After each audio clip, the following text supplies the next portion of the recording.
Donc l'exercice qu'on va corriger, c'est la recherche d'un modèle de force de frottement qui était l'objet d'un devoir surveillé.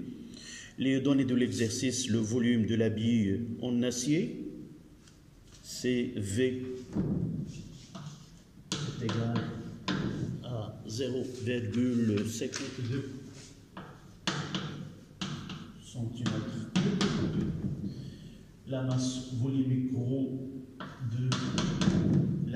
de la bille en acier, c'est 7850 kg mètre moins 3.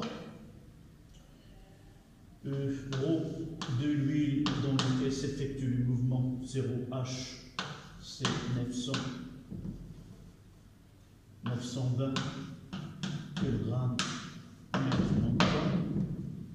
Et l'accélération de la pesanteur, c'est, dans le lieu de l'expérience, c'est 9,8 mètres seconde moins 2. Voilà les données de l'exercice. On réalise la chute d'une bille sphérique en acier dans l'huile. On repère la position de centre d'inertie de la bille, celle-ci étant lâchée à l'instant t égal à 0, pris comme origine des dates, sans vitesse initiale. Donc la première question, étude dynamique.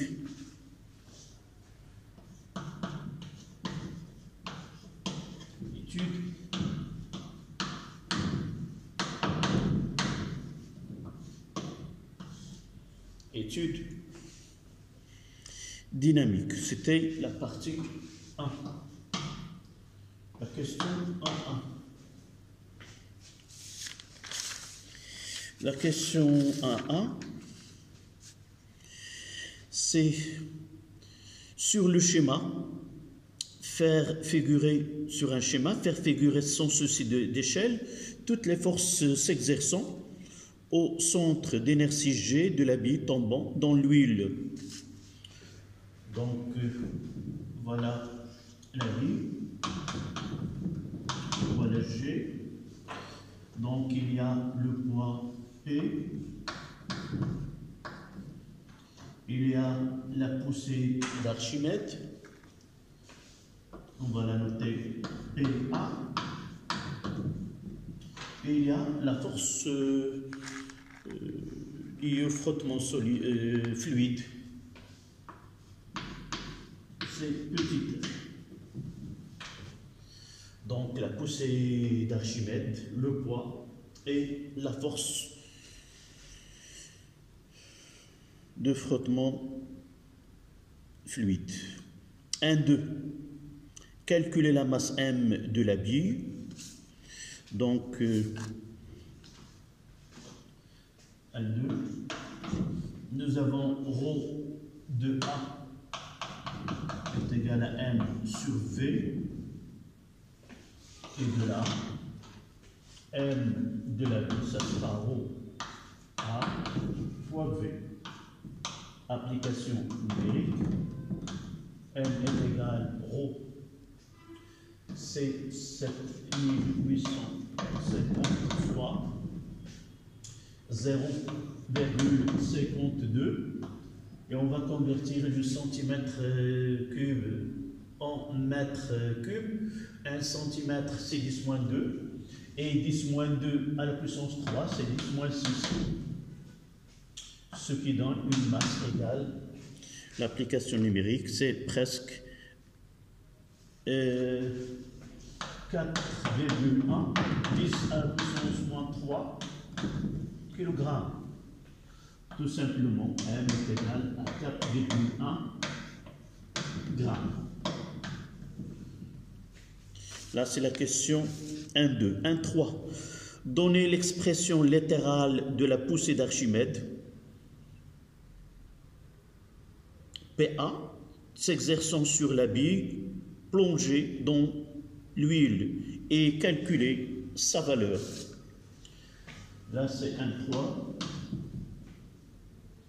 Donc, PA, c'est 1' fois G.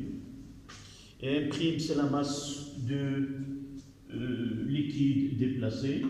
Et là, ça sera ρ. En fonction de la masse volumique, c'est ρh fois V fois G. Voilà l'expression de P1. Il suffit de la calculer. Donc, application de P1, ça sera c'est 920 en unité internationale fois le même 0,52 10 moins 6 et ça donne P1 est égal, c'est 4, j'ai oublié fois G, c'est 9,8, ça donne 4,710 moins 3. 4,7 10 moins 3 newtons. Donc 4,7 10 moins 3 newtons. Là, c'est la partie 1.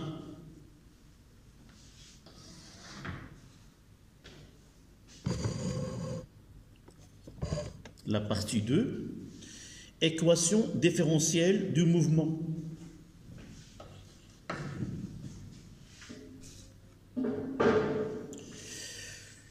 Soit F, l'intensité de la force de frottement à laquelle est soumise la bille en mouvement dans le fluide, de 1, par application de deuxième loi de Newton, que l'on énoncera, établir que le mouvement de la bille obéit à une équation différentielle de type d2v sur dt plus f sur m est égal à a. Donc le théorème de deuxième loi, c'est de 1. Deuxième loi, je vais l'énoncer dans un référentiel galiléen. La somme des forces extérieures exercées sur le système étudié est égale à chaque instant. La somme est égale à chaque instant le produit de la masse fois l'accélération de centre de gravité. D'accord ? Donc, dans un référentiel galiléen, le système vectoriel, la somme vectorielle des forces exercées ou appliquées à la bille est égale à chaque instant le produit de la masse fois le vecteur accélération. Je vais le donner sous forme d'une relation mathématique. Somme des forces extérieures est égale à M fois AG. D'accord? Mais je vais faire le schéma ici. Là, c'est G. On va utiliser un repère lié au laboratoire. Là, c'est Z. Là, c'est O. Là, c'est G. Et je vais représenter ces forces que je l'ai ici. Il y a le poids P. Il y a le PA. C'est pas la peine de comparer les intensités des vecteurs. La question était sans ceci de l'échelle. D'accord? Donc, là, voici la représentation. Je vais ajouter ici un vecteur unitaire K. D'accord? Donc, je peux écrire ici, c'est F plus PA plus P est égal à MD de V sur DD. Je ne vais pas utiliser D2VG pour simplifier l'écriture. Donc, par projection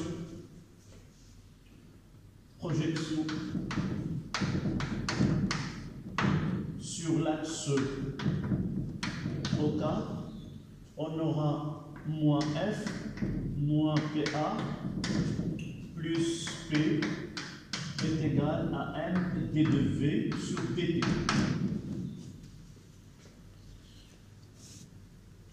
Et je vais essayer d'ordonner l'écriture de telle façon à obéir à cette à l'équation demandée. Je vais diviser par m ou faire passer f de l'autre côté. Donc m d de v sur dt plus f est égal.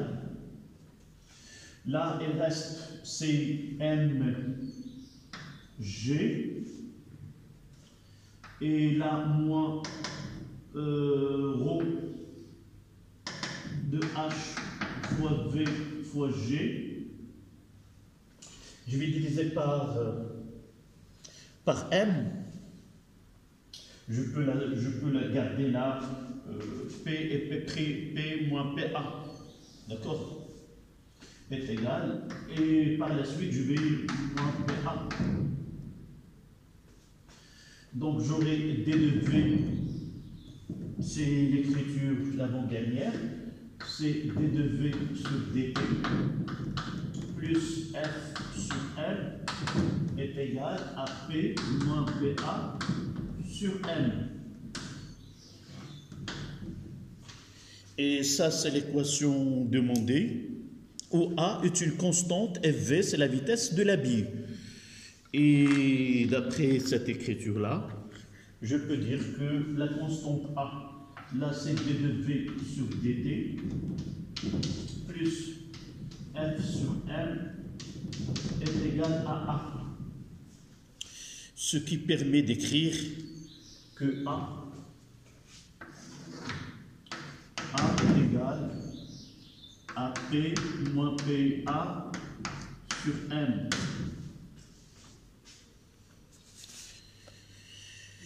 Est-ce qu'il demande de calculer? Oui. Où a est une constante. Là, c'est la question de a, de 2.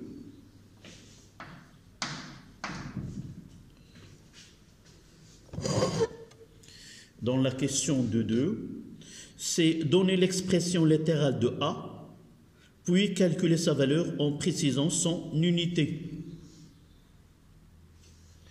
Donc, là, qu'est-ce que j'ai?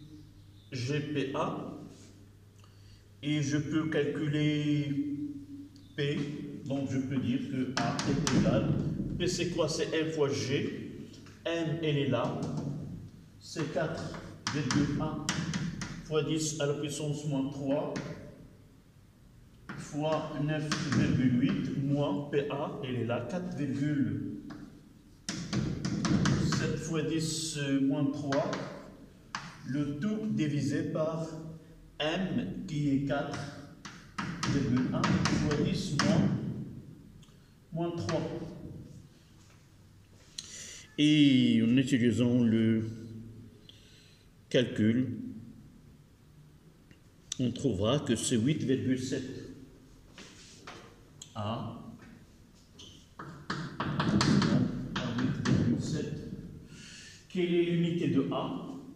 Nous voyons que d'après l'équation dimension, là c'est d de v sur dt, c'est une accélération, c'est mètres par seconde, c'est mètres seconde moins 2.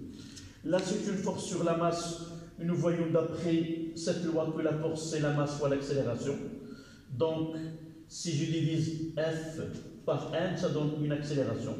Donc A il a la dimension d'une accélération qui est mètres seconde moins 2. Je peux l'écrire d'une autre manière où apparaîtra cette accélération. Je reviens ici, ça sera A est égal la masse c'est rho S fois V fois G moins rho H fois V fois G, le tout sur M c'est rho fois V, rho S fois V fois G, et on va obtenir une expression de A. Là, on simplifie, on aura G en facteur. Là, ça sera A moins rho H sur rho S. Et nous voyons que la dimension de A, la sous-unité, donc A s'identifie à une accélération. Si nous mettons la A, ça sera l'équation dimension de G, qui est une accélération, c'est une longueur T-2. Donc la dimension de A, c'est une longueur fois T-2.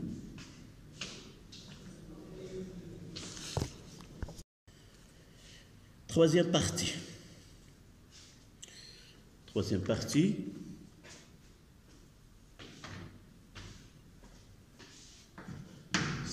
On va répondre au titre de l'exercice.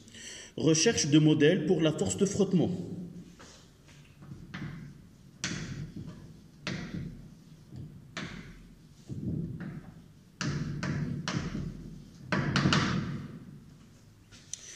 Donc, on se propose de déterminer expérimentalement si l'intensité de la force de frottement F à laquelle est soumise la bille en mouvement dans l'huile est de la forme F est égale à K fois V, K1 fois V ou K2 fois V2, où K1 et K2 étant deux constantes et V c'est la vitesse de la bille. On utilise un tableur pour représenter la vitesse de la bille en fonction de temps. On obtient le graphe de document ci-dessous. Les points expérimentaux obtenus, ils sont représentés sous forme de losange.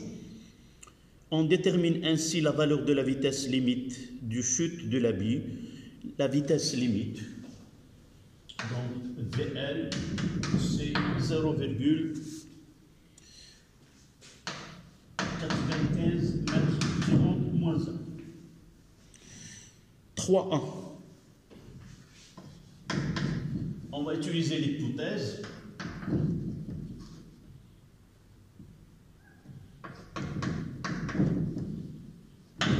que F est égal à K1 fois V. Alors, un petit remarque, dans le cours, nous avons vu que l'intensité de la force de frottement fluide, c'est K fois V à la puissance N. Dans ce cas-là, on se contente d'étudier deux cas, où N est égal à 1 et où N est égal à 2. Donc, là, c'est 3.1. 3.1.1. Montrer que l'équation différentielle peut alors se mettre sous la forme d de V sur dt plus B1 fois V est égal à 1. On va essayer de profiter de l'équation différentielle. C'est d de V, ce que nous avons, plus F sur M est égal à A. Ça, nous l'avons démontré dans la question 2.1. Donc, on va se remplacer tout simplement. On aura d de V sur dt plus K1 fois V sur N est égal à A.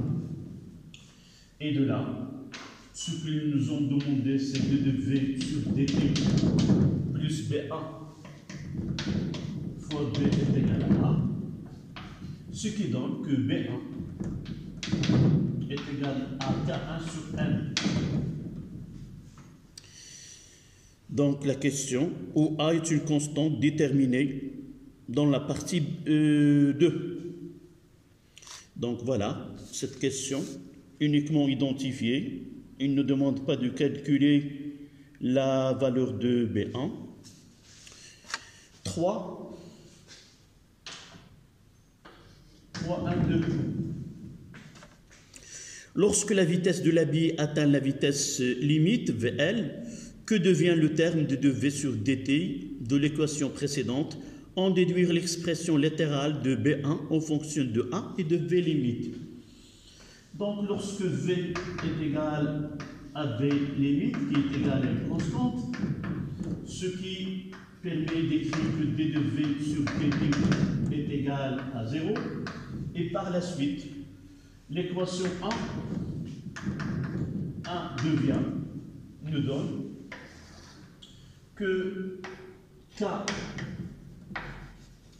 sur M fois V limite est égal à A. D'accord? Ils nous ont demandé quelle est la relation qui B1 et A. Là, c'est B1 fois BL est égal à A. Tout simplement, B1 est égal à A sur VL. Voilà l'expression demandée. C'est A sur V limite. Est-ce qu'il demande de calculer? À calculer alors la valeur de la constante K1. Donc de là, K1, c'est la relation 2. La relation 2 nous permet d'écrire que K1 est égal à A fois M sur VL.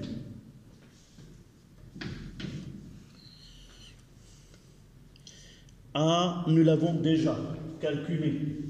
A est égal à 8,7 mètres secondes moins 2. M est égal, c'est 4,1 moins 3 kg. Et VL est égal, nous l'avons écrit juste un moment, c'est 0,15 mètres secondes moins 1. Donc, en remplaçant, K1 est égal à 8,7 fois 4,1 fois 10 moins 3 divisé par 0,5. Et le calcul donne 3,710 moins 3. K1, c'est 3,710 moins 3. Quelle est l'unité de K? On va essayer de déterminer l'unité de K. A, c'est l'unité, l'équation aux dimensions de K. A, c'est A fois une masse sur une vitesse. La vitesse, c'est une longueur fois t moins 1. A, c'est une accélération, c'est une longueur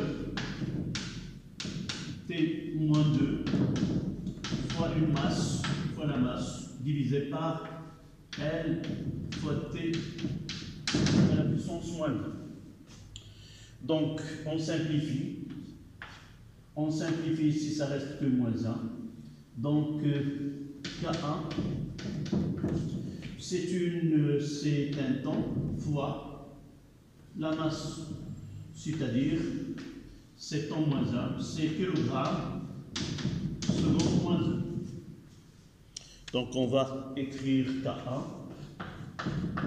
est égal à 3,7 10 moins 3 kg seconde moins 1. Voilà. C'est valeur arrondie. Donc ça, c'est la question 3. Là, c'est la question 3, 1, 2. On passe à la question 3, 2.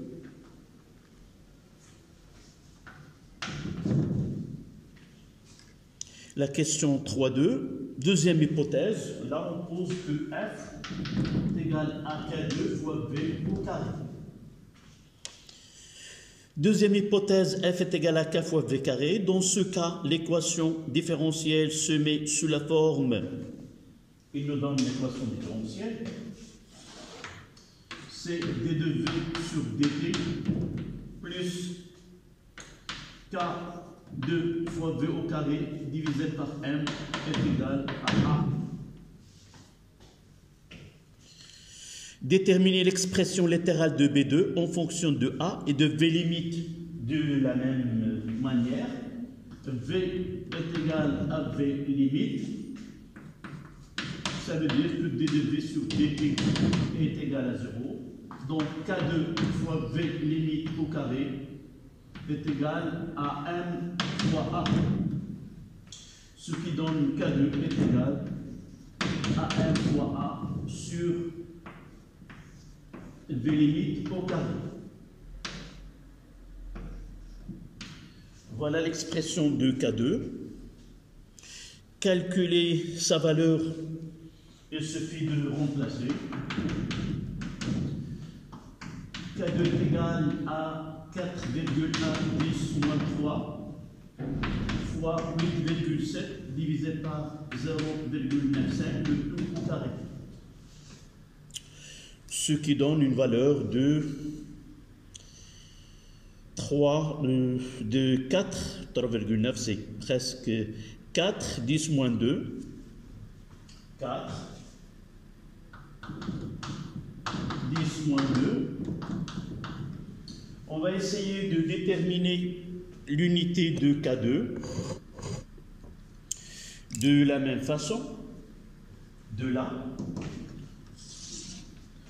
Donc l'équation de K2, on va essayer de remplacer uniquement la C, c'est une masse. A, c'est une longueur fois T moins 2, divisé par les dimensions de V, c'est une distance fois T moins 1, mais le tout au carré. Donc on va essayer de simplifier. Là, c'est une masse fois une longueur fois T moins 2 sur une longueur au carré fois T moins 2. Et vous voyez que T moins 2 se simplifie. On aura donc l'unité de K2. Ça sera 4,2. 10, c'est 4 fois 10 moins 2. Et l'unité, ça sera le kilogramme, mètre moins 1. Le kilogramme, mètre moins 1.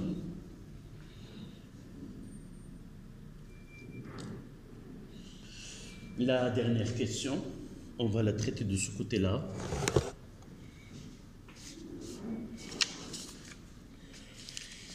C'est pas la dernière, mais c'est la question, oui, c'est la question 3.3.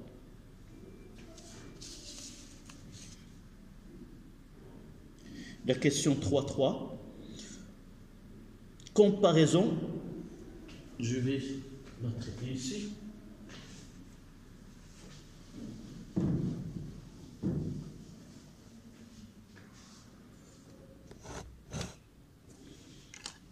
Trois.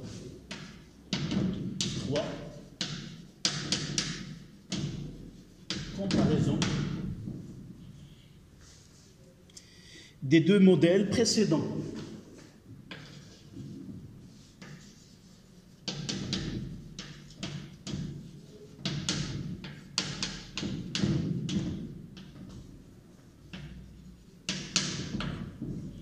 Des deux modèles précédents. C'est-à-dire, est-ce que la réalité est que dans cette étude, c'est K1 fois V ou K2 fois V au carré? Donc, grâce à un tableur, et à la méthode de l'Euler, on détermine les courbes théoriques correspondant aux deux modèles précédents. Le premier modèle sera noté modèle 1 et sur le document ci-dessous correspond à l'hypothèse où je vais faire le schéma. Donc,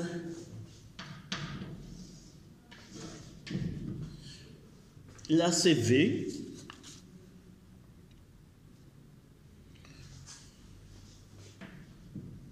Ici c'est V limite. Et ici, nous avons deux modèles. Il y a un modèle, là c'est le modèle numéro 1.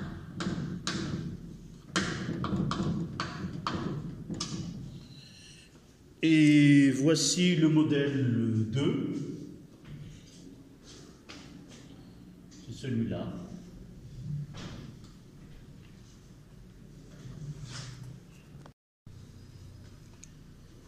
Donc, voici le deuxième modèle, c'est celui-là. Et l'étude, là, ce que nous avons obtenu, c'est ça le plus important. En traçant les points, voici ce qu'on trouve.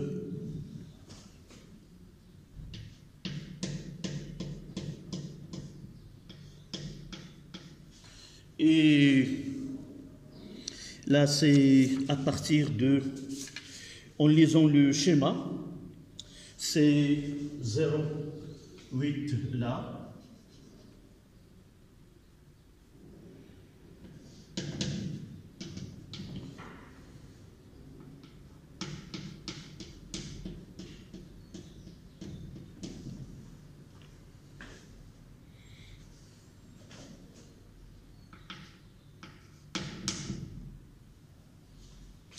Donc, ce qui est en point ici, c'est les valeurs que nous avons obtenues par l'étude de mouvement de cette bille-là. C'est l'étude expérimentale.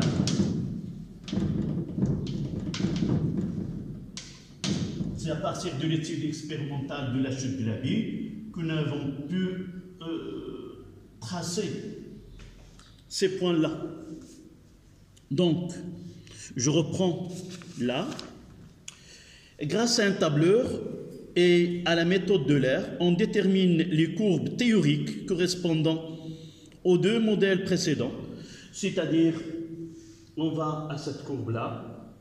Nous avons V initial est égal à 0 et nous avons B1 et on fait le calcul comme si V. Et on fera le calcul pas par pas et par la suite on va tracer la courbe. Par exemple, le modèle 1 correspond à l'hypothèse F, là. F est égal à K1 fois V. C'est-à-dire, nous avons utilisé cette équation et par la méthode de l'air, nous avons tracé cette courbe qui est en vert. Là, c'est en jaune, c'est le modèle 2, numéro 2. Qu'est-ce que nous avons pris comme équation? C'est l'équation, c'est celle-là. Nous avons pris cette équation, nous avons K2, nous avons A, et nous avons fait les calculs par la méthode de l'air. Et nous avons tracé cette courbe-là. Donc là, c'est F est égal à K, 2 fois B au carré. L'expérience, la chute de cette bille-là, a donné ces points-là. Donc, en vous aidant de ce document, précisez les domaines de vitesse sous forme d'un encadrement pour lesquels chacun des deux modèles précédents semble coïncider le mieux avec les points expérimentaux. Donc, de là, c'est-à-dire la question, c'est déterminer des intervalles auxquels l'étude expérimentale coïncide avec l'étude théorique. Et nous voyons là, nous voyons que ces points sont très proches de modèle 1 pour une vitesse qui est inférieure à 0,8. Et nous voyons de ce côté-là que les points obtenus par étude expérimentale sont plus proches au modèle numéro 2. Donc, on peut dire que le comportement, ou si vous voulez, la force de frottement au début pour une vitesse qui est inférieure à 0,8, la vitesse est de K1 fois V, la force est de K1 fois V. Et nous avons dit que généralement F est égal à K fois V à la puissance N. La valeur de N dépend de la vitesse avec laquelle s'effectue. Et nous voyons très bien la vitesse qui limite les deux, c'est 0,8. Donc, la réponse, ça sera, donc il y a deux modèles, deux intervalles. Il y a l'intervalle dans 0 jusqu'à 0,8 mètres seconde moins 1. On voit quoi? On voit que le modèle 1, le modèle numéro 1 coïncide avec l'étude, avec la valeur, coïncide avec l'expérience effectuée. L'expérience effectuée, tandis que le modèle numéro 2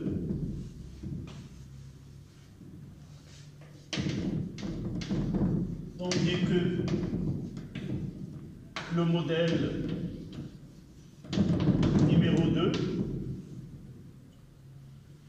sera, comme il a été, je vais utiliser le mot de l'expérience, coïncide le mieux, donc, tandis que le modèle 2 coïncide mieux